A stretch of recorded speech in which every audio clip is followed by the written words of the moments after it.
Die een ding wat baie belangrik is by ritme, is dat jy altyd baie welkom sal voel en baie tuis sal voel. So jy as 'n digitaler, ek weet nie waar jy kyk nie, maar ek hoop jy is gemaklik, maar die belangrikste is weet net dat jy by ritme welkom is en 'n hartlike welkom dan ook by hierdie geleentheid. Dit is nou al vir 'n paar jaar wat ons hierdie doen en ons droom om nooit op te hou hiermee nie en aan te hou hiermee. So dankie ook vir jou ondersteuning wat dit moontlik maak.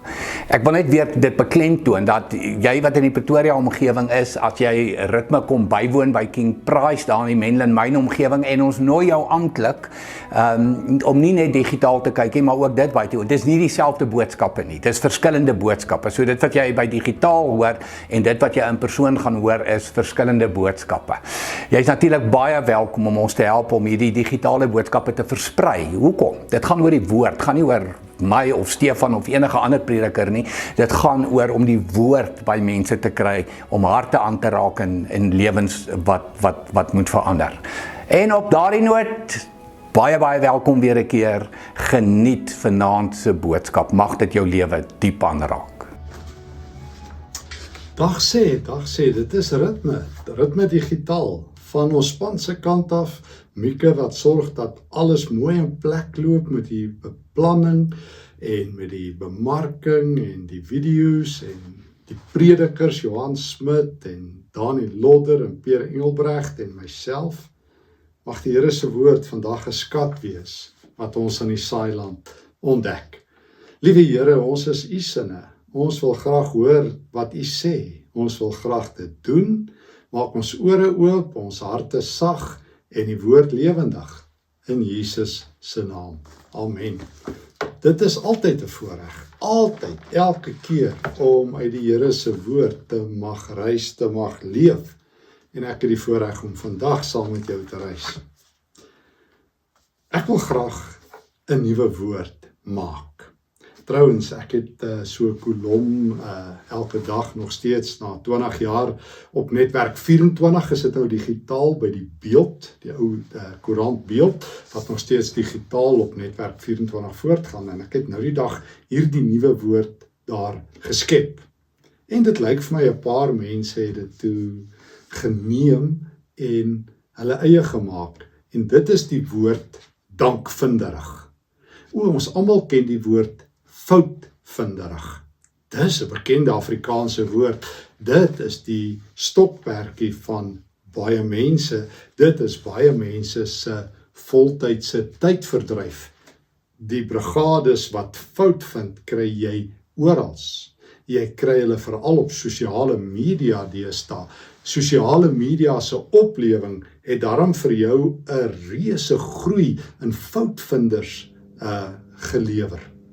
Ek meen, vroeër jare het niemand amper 'n plek gehad nie, maar nou kan jy op elke plasing, op elke koerantberig, op elke preek, jy noem dit, kan jy jou mond uitspoel.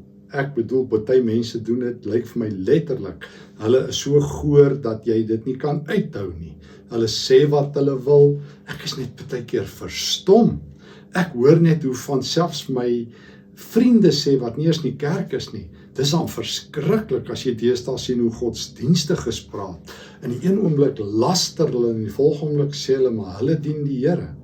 En jy kry net nie hierdie verstaan nie. Mense hou van fout vind.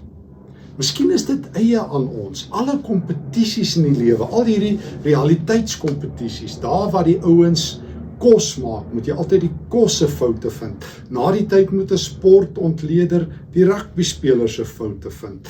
By 'n toets moet die dosent die studente se foute vind. So daar's ook 'n plek en 'n ruimte daarvoor. Ek meen, niemand van ons is volmaak nie. Maar daar's tog 'n tyd en 'n plek om op die regte maniere mense aanspreeklik te hou en aan te spreek oor foute wat reggestel moet word. Ek praat nou in den brede van die foutvinders, wat net nooit goeds in enigiets sien nie. Wat maak nie saak of iemand ooit iets goed sê nie, hulle sal altyd die fout vind. Nou die dag vertel iemand vir my, dat hy sy lewe lank nie een goeie woord vir homself uit sy pa se mond gehoor het nie. Hy het elke keer geweet sy iets verkeerd doen Maar as hy iets reg gedoen het, sou sy pa nooit iets gesê het nie. Hy sê, hy het so gesmag daarna, om net een dag uit sy pa se mond te hoor, mooi so ou seun, en het nooit gehoor nie. Mag dit ons nie oorkom nie. Mag ons foutvinderigheid opruil vir dankvinderigheid. En as jy gedink het, hierdie is maar net 'n tipe motiveringspraatjie, toe nie, dis die woord van God. Hoor wat skryf Paulus in Kolossense 3, vers 17 vir die gemeente in Kolosse. En wat julle ook al doen of sê, doen dit alles in die naam van ons Here Jesus. En so sê julle vir God die Vader, dankie deur hom. Doen alles wat jy doen in die naam van die Here Jesus. En sê vir God dankie. Paulus skryf net 'n entjie verder in vers 23 ook vir slawe. Wat julle ook al doen, doen dit met entoesiasme. Doen dit met julle hele hart, omdat julle dit vir die Here doen en nie vir mense nie. Om dankbaar te wees is nie net goeie maniere nie. O ja, dit ook. Ons is almal tog so geleer, nie waar nie, dat ons goeie maniere moet hê. En ek weet nie van julle nie, maar in my ouerhuis het goeie maniere begin met 2 woorde, asseblief, dankie. Dit was die A en die Z van goeie maniere, en dan het die res tussenin gekom.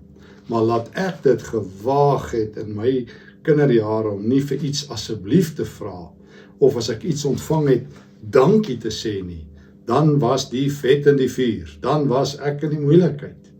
Dan het ek gehoor, ek het jou nie so geleer nie, Stefan, jy sê asseblief en jy sê dankie.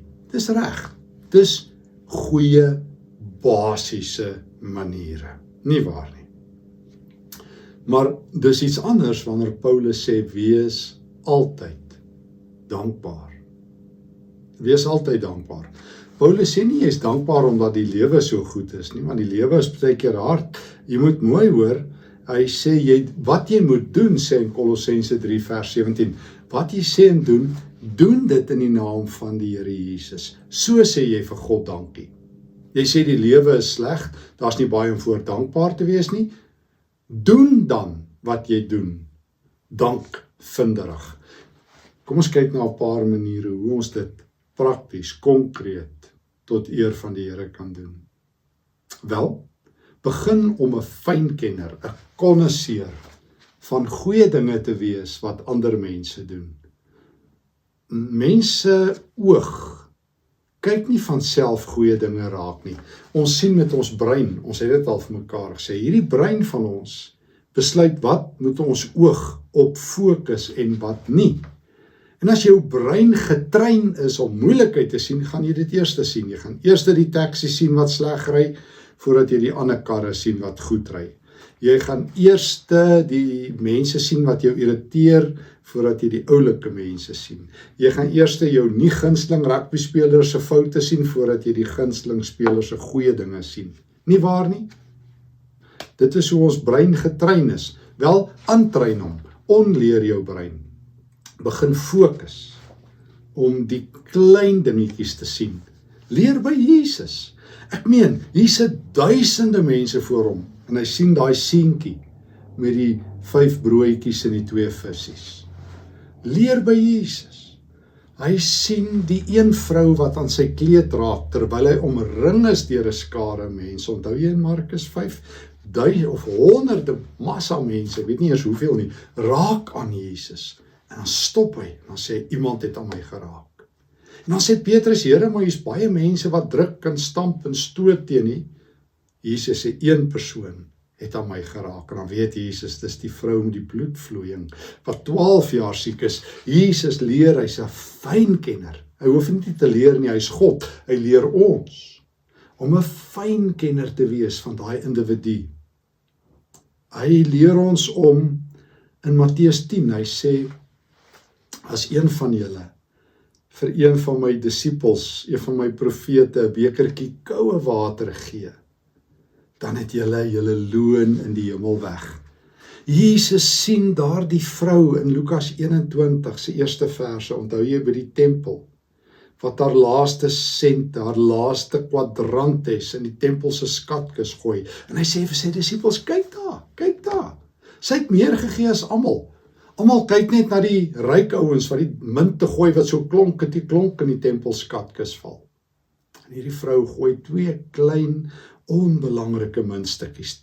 As jy haar 2 muntstukkies saam sit, is dit 'n 14de van 'n dagloon se inkomste. Jy kan miskien 'n paar druiwekorrels koop, miskien 'n klein broodjie, en sy gee alles. En Jesus hoor, en Jesus herfokus. Hy skuif sy disippels se aandag na klein dingetjies toe, wat groot saak maak vir God. Die stikkende vrou in die skare, die klein seentjie in Johannes 6, wat die broodjies en die vissies het, die vroutjie wat haar laaste sente gooi, dit sien Jesus, die een wat vir 'n disipel 'n bekertjie koue water gee. O, Jesus sien detail. Jesus skuif sy blik altyd eerste na hulle toe. En ons sê vir mekaar, ons wil nie foutvinderig wees nie, ons wil van nou af dankvinderig wees. Ons wil redes hê om dankbaar te wees. Kan ek dit weer 'n keer sê? Ons wil nie dreig nie. Ons wil nie saam met almal sê, jy weet, ons moet ons seëninge tel. Of soos wat mense altyd sê, jy weet, ons moet meer dankbaar wees. Dit wemel mos op sosiale media. Ons moet meer dankbaar wees. Nou toe, kom ons raak dankvinderig. Kom ons vind die redes en kom ons leef daarin. En dit begin as ons 'n fyn kenner is, heel eerste. Ons leer om soos Jesus te kyk, om 'n arm weduwee raak te kyk wat amper niks het nie, maar sy gee alles. Om na 'n klein seentjie te kyk wat sy dag se kos, dalk sy pa, dalk die disippels, dalk sit een van die kinders van die disippels, want hy het 5 broodjies en 2 vissies, wat die 12 disippels se kos dalk was, na Jesus toegebring het. Kyk na die een persoon wat 'n bekertjie koue water uitdeel en wees dankbaar. Sien wat God sien en wees dankbaar. Vind daardie mense agter die skerms, want voor die skerms, as jy op sosiale media is en die koerante lees en die televisie kyk, is slegte nuus, goeie nuus. Laat ek verduidelik. Slegte nuus is altyd eerste. Jy moet gaan kyk, nog 'n aanval, nog 'n oorlog, nog 'n moord, en dit is sleg, ek ontken dit nie. Maar dis waarop mense hulle aandag fokus. En die sosiale media van ons dag en kunsmatige intelligensie word opgestel om slegte nuus voor te stel, want dit bevind almal. En die sosiale media platforms en die algoritmes, mense bly langer kyk na slegte nuus. Gaan kyk maar 'n bietjie. Baie keer het aanlyn koerante hierdie ding mees geleesde artikels. Dis altyd die slegte nuus, nie die goeie nuus nie. Goeie nuus is nie hoofnuus nie. Wanneer een geestelike sonde doen, is dit hoofnuus. Wanneer een geestelike leier skei en maak, moet my nie verkeerd hoor nie, dit is altyd sleg as Christene in sonde val. Maar dan is dit hoofnuus. Maar niemand vertel, toe iemand nou die dag ook vir my sê, Stefan, wat doen jy in al die dwaalleringe? Wat doen jy in almal wat nou sê wat hulle wil? Ek sê, weet jy wat doen ek? Heel eerste preek ek elke Sondag van my lewe die goeie nuus. So as jy wil weet wat doen Stefan, ek verkondig die verkondiging, die kerugma. Christus het opgestaan en hy leef. Ja, maar wat doen jy? Ek sê, dis die belangrikste. Ek sien goeie nuus raak, maar tweedens is ek dankbaar deur die regte dinge te doen. Ek verkondig die evangelie. In alles het ek die vreugde om goeie nuus bekend te maak. Ek meen, Jesus en Paulus noem hierdie boek, Evangelium, goeie nuus. Meer as 60 keer sê Paulus, as hulle vir hom vra wat doen hy? Ek bring goeie nuus in alles. As ek in die tronk is, goeie nuus vir almal rondom my. As ek voor konings en hooggeplaastes is, breaking news, goeie nuus. Jesus is die Here. So ek word 'n fyn kenner. Ek sien die weduwee raak, die armes. Tweedens is ek deel van mense wat die goeie nuus bekend maak van Jesus. Dit hou my so besig dat ek nie nog tyd het om te kekkel en te kloek oor almal wat nou alweer die nuutste foute van die kerk weet nie. Ek het al 'n reël dat ek vir mense sê as hulle na my toe kom en vir my sê, hierdie goeters is fout met die kerk, dan vra ek altyd vir hulle, vertel my jou beste storie van Jesus se werk, wat jy raak gesien het die afgelope week. Natuurlik mag ons die foute ook sien en moet ons ook. Ons kan nie wegkruip agter daardie verkeerde verstaan van die balk in my oog. Of wie is ek om te oordeel nie. Jesus wil juist die balk uit my oog uithaal, sodat ek splinters in ander se oë kan kry. Ek moet met ander mense praat wat droog maak. As die Gees vir my wys, ek moet foute uitwys, moet ek dit doen. Maar ek praat van foutvinderig, hierdie kritiese ingesteldheid, hierdie meewaardigheid, ek weet wat julle verkeerd doen, of hulle verkeerd doen, nooit ons nie. Soos ek het dit by Amerikaanse kerkleier geleer, wat een keer vertel het, hoe ou ook vir hom kom sê, jy weet, die kerk preek ook nie meer oor sonde nie. Toe sit die kerkleier so by hom en hy sê, vertel gou vir my al jou sondes, dan preek ek volgende Sondag daaroor. Nee, oor hulle sondes, nee, nie myne nie. Daai foutvinderige ingesteldheid. God wil dit nie hê nie. En ons sê vir mekaar, ek begin dankvinderig leef, ek begin Kolossense 3 vers 17 leef, as ek 'n fyn kenner word, van daar waar Jesus die groot dinge sien en vir God hande klap, vir die arm weduwee, vir die persoon wat vir 'n profeet 'n bekertjie koue water gee, vir die vrou wat aan sy kleed raak, vir die ou klein seentjie wat die broodjies en visse bring. Ek leer wanneer ek evangelium, goeie nuus, bekend maak. Wanneer ek Christus voorstel in my lewe en Christus raak sien en saam met mense bly is wat Christus gesentreerd is. Dit is goeie nuus. Goeie nuus is nie maar net dat die rand verbeter het, dat misdaad afgeneem het. Dit is ook goeie nuus, verstaan my nie verkeerd nie. Maar die goeie nuus wat die evangelie is dat Christus verkondig word. En met krag verkondig word. En met vreugde verkondig word. So heel eerste, kyk ek dit raak. Tweedens is ek deel. En derdens, sê ek dit vir God. Derdens, sê ek dit vir God. Te veel gebede is net versoeke. Te veel gebede word net gebid as noodgebede. Te veel gebede is, Here maak so, Here help hier, doen dit, doen dat, doen die ander. Natuurlik mag ek, moet my nie verkeerd verstaan nie. Ek moet ook my behoeftes, deur alles in gebed en smeking aan God bekend maak. Maar met danksegging, Filippense 4, moet ek dit doen. Heel eerste, in die Nuwe Testament, is alle gebede in gebed en dank. Alle gebede in die Nuwe Testament begin heel eerste met dank en lof. By Paulus is dit dank en lof wat ontplof. Heel eerste, in die meeste van sy briewe, begin hy met 'n danksegging aan God oor gemeentelede. Hy begin nie eers 'n fout vind nie, hy begin eers 'n dankie sê. Hy sê vir die Here, as hy vir die Romeine skryf, dankie Here dat hulle geloof so wyd versprei het. Hy begin in 1 Tessalonisense 1 as hy vir die Tessalonisense bid. Dankie Here dat dit oor die wêreld versprei het, dat die hele Macedonië en Agaia van Christus gehoor het deur hierdie mense. Heel eerste, soek Paulus redes om dankie te sê. Dink net hoe wonderlik sal dit wees, as ons vir mekaar bid, en by die Here gaan dankie sê, vir my vriende, my familie, medegelowiges, medepredikers, jy noem dit, wat so mooi dinge hulle doen. En om dit heel eerste vir die Here te gaan sê. Dit lyk dus vir my, die roeping waarmee die Here ons roep, is 'n roeping tot dankbaarheid, tot dankvinderigheid.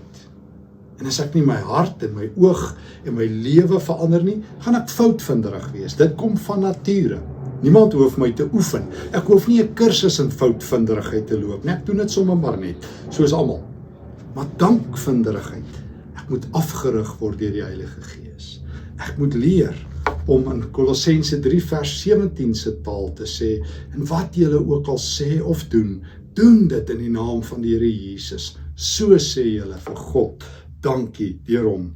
Doen dit met entoesiasme, 3 vers 23, met julle hele hart vir die Here, en nie soos vir mense nie.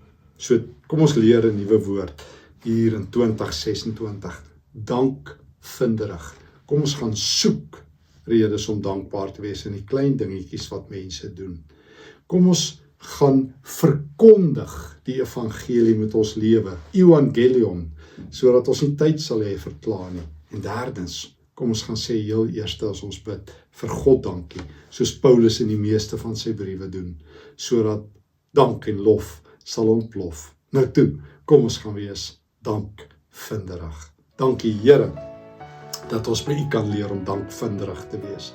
Dankie, dankie, dankie dat U so goed is, dat U al ons foute en kla en alles uit die pad uitdruk. Dankie dat U my leer van dankvinderigheid. Ek meld aan om dankie te sê in alles wat ek doen. Maak my oë oop om redes te vind om dankbaar te wees. Gee dat ek goeie nuus sal versprei om dankbaar te wees. Gee dat ek altyd heel eerste vir U sal dankie sê as ek bid. Ek doen dit met danksegging en aanbidding in Jesus se naam. Amen. Vrede vir jou. Wat 'n voorreg om hier by Ritme Digitaal te kon saamreis. Nogmaals vrede. Hoe het Jakobus vir ons geleer? Geloof moet in dade oorgaan. En dit is ons hele doel met Ritme in persoon en met Ritme Digitaal. As jy die woord hoor, kom ons gaan leef dit, kom ons gaan doen dit. Dit is die uitdaging. Dankie weer vir jou finansiële ondersteuning, jou finansiële bydrae wat hierdie moontlik maak. En help dit versprei asseblief. Ek bedoel, sluit aan by die sosiale media platforms, of dit nou Facebook is of Instagram, wherever, maak nie vir ons saak nie. Deel ook in die weeklikse goedjies wat geplaas word, opbouend, inspirerend. Kyk daarna, veral baie skrifgedeeltes en so aan. So jy gaan die hele tyd verryk word, ook deur die sosiale media platform van Ritme en Ritme Digitaal. En mag jy 'n geseënde week ervaar, beleef en regtig ervaar die Here gee elke tree saam met jou. Weet hy's by jou.